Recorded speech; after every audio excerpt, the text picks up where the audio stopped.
खबर गाजीपुर के हंसराजपुर की है, जहां चर्चित पत्रकार के घर कौशल राहुल शर्मा के जन्मदिवस के अवसर पर जिले के पत्रकारों का हुआ जमावड़ा।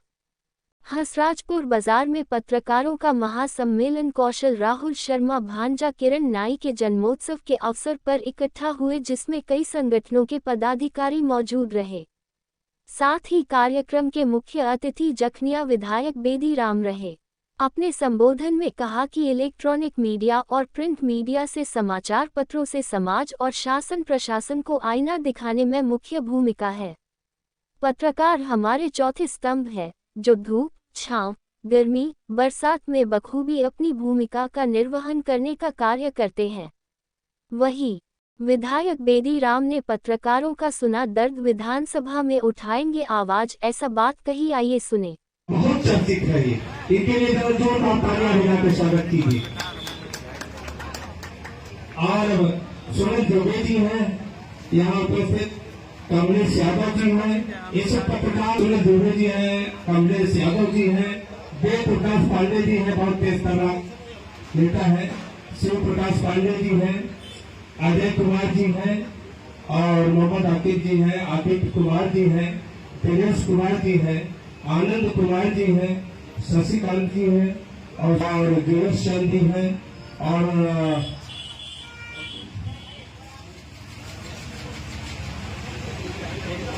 जितने भी लोग जिसका नाम छूट गया हो तो क्षमा करेंगे। उनको सबसे ज्यादा मैं धन्यवाद देता हूँ।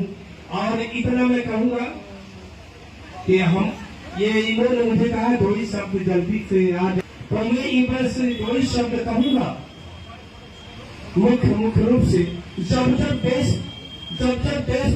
आजाद हुआ तब तक से लेकर जब देश पर आपत्ति आई है, विपत्ति आई है, संकट आया है, ये पत्रकार भाई, जितने भी देश के पत्रकार हैं, चाहे जो भी छोटे बड़े पत्रकार हैं, सभी लोगों ने देश को उठाने के लिए, देश की आवाज उठाने के लिए और निडर होके सबसे आगे आए हैं। इन्होंने देश को उठाने में, देश को बढ़ाने में योगदान है तो सबसे ज्यादा पत्रकारों। इसीलिए इनके चौथा स्तंभ क्या क्या है?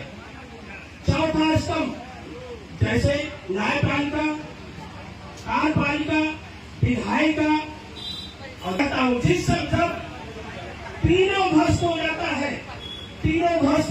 है, न्यायपालिका, विधायिका और ये जब ध्वस्त हो जाता है, चरमरा जाती है इसकी व्यवस्था, पत्रकारिता, जो पत्रकार भाई है सबसे आगे आकर के न्यायपालिका को संभालते हैं, कार्यपालिका को संभालते हैं। इसलिए ये जो पत्रकार भाई है उस पहले स्थान पर, देश के पहले स्थान पर मैं कहता हूँ तो पत्रकार भाइयों का। इसलिए ये चाहे सर्दी हो, चाहे बरसात हो, चाहे गर्मी हो, चाहे कोई मौसम हो, सबको कष्ट झेलते हुए ये अपनी आवाज को निडरता से अगर निडर है तो केवल पत्रकार भाई है जो निडरता से आवाज उठाते हैं। दूसरा कोई इस देश में आवाज नहीं उठा सकता है, निडरता से उठाता है तो मेरा पत्रकार भाई उठाता है। इसलिए कि जिसके खिलाफ आवाज उठाया जाता है वो भी नाराज होता है, और जिसके खिलाफ उठाते, अब वो भी तो चलिए कोई बात नहीं, लेकिन जिसके खिलाफ उठाते हैं वो देखते हैं कहीं इनके ऊपर संकट का सामना भी करना पड़ जाता है। आप कहीं पत्रकारों को देखे हैं और कहीं मीडिया से और पेपर के माध्यम से पढ़ते भी हैं, ये भी कष्ट झेलना पड़ता है। आज यहाँ पत्रकार भाई हैं, यहाँ मैं ज्यादा नहीं कहूंगा, लेकिन मैं इतना देर राजनीतिक मंत्र नहीं है, लेकिन इतना मैं जरूर कहूंगा कि जो जखनिया विधानसभा है, विधानसभा में मैंने 146 रख दिया था, कुछ काम पूरे हो गए हैं, 125 कार्य वो पास हो गए हैं और कुछ पूरे हो गए हैं, कुछ बाकी बचे हैं, 125 पास हो गए हैं और केवल थोड़े सड़क और बचे हैं। और जान लीजिए दो सामने सड़क कोई बाकी नहीं रह गया, ये मैं आपको आश्वासन दिलाता हूँ। और यही नहीं, मैं अभी कल भी मैंने प्रमुख सचिव गिरी से मिला है, प्रमुख सचिव गिरी से मिला, अपनी समस्या को बताया। प्रमुख सचिव जो है गोयल साहब है और संतोष प्रसाद जी है, यही दो लोग मुख्य हैं जो मुख्यमंत्री के सचिव है। दोनों लोगों से मैंने मिला, मुझे टाइम दिए कि आप 5 बजे आके मिलिए। मैंने 5 बजे जाकर के उनसे मिला, अपनी ये समस्या रखा और अपने जो क्षेत्र की समस्या रखा। और अभी पत्रकारों की आवाज हमारे नेताजी विधानसभा में उठाए थे और अब तो हम लोग विधानसभा में आवाज नहीं उठा सकते हैं क्योंकि सत्ता पक्ष के हो गए हैं, लेकिन मुख्यमंत्री से लिखित रूप से हम लोग उसको देंगे अपने माध्यम से, अपने नेताजी के माध्यम से। मैं मुख्यमंत्री तक आवाज जरूर पहुंचाऊंगा और लिखित रूप से दूंगा कि पत्रकारों को उनका हक और अधिकार मिलना चाहिए।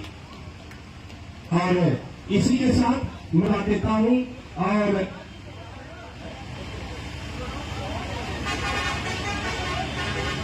आपने कहा कोई शब्द भूलिएगा तो मैंने कभी बोल दिया, तो इसलिए अब मैं आप लोगों को धन्यवाद देता हूं। जब फ्लो खत्म हो जाता है, माइंड मेकअप हो जाता है, जितने बोल रहा है, तो मैं यहाँ से और मैं आप लोगों की आवाज विधानसभा में जरूर उठाऊंगा। और मैं विधानसभा में बोलने में कोई संकोच नहीं करता हूं, किसी अधिकारी से भी कोई संकोच नहीं करता हूं बोलने में। अभी सादात